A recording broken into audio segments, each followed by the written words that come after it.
गंडापुर किसी गलतफहमी में ना रहें। बड़ी खबर इस वक्त आपको देंगे। अब से थोड़ी देर पहले कहा गया था कि पार्लियामेंट लॉजेस को सब जेल करार दिया जाए, और इस वक्त हम देख रहे हैं कि स्पीकर कौमी असेंबली की जानिब से पीटीआई अरकान के लिए पार्लियामेंट लॉजेस को सब जेल करार दे दिया गया है। फाहद चौधरी हमें ज्वाइन करें, उनसे बात करेंगे। फाहद, एक और बात मान ली गई है इन अरकान की, क्या डिटेल सामने आ रही है?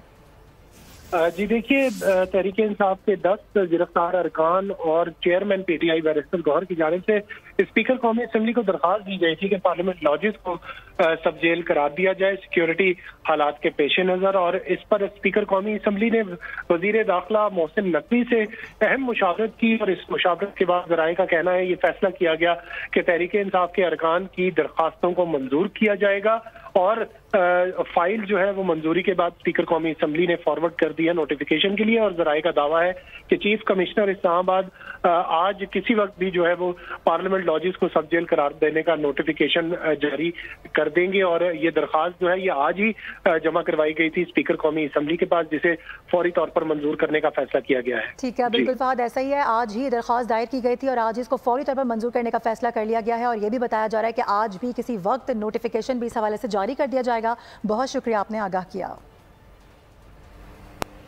190 मिलियन पाउंड करप्शन केस पे आम पेशरफ्त हुई है। एहतसाब अदालत ने नैब की दरख्वास्त मंजूर करते हुए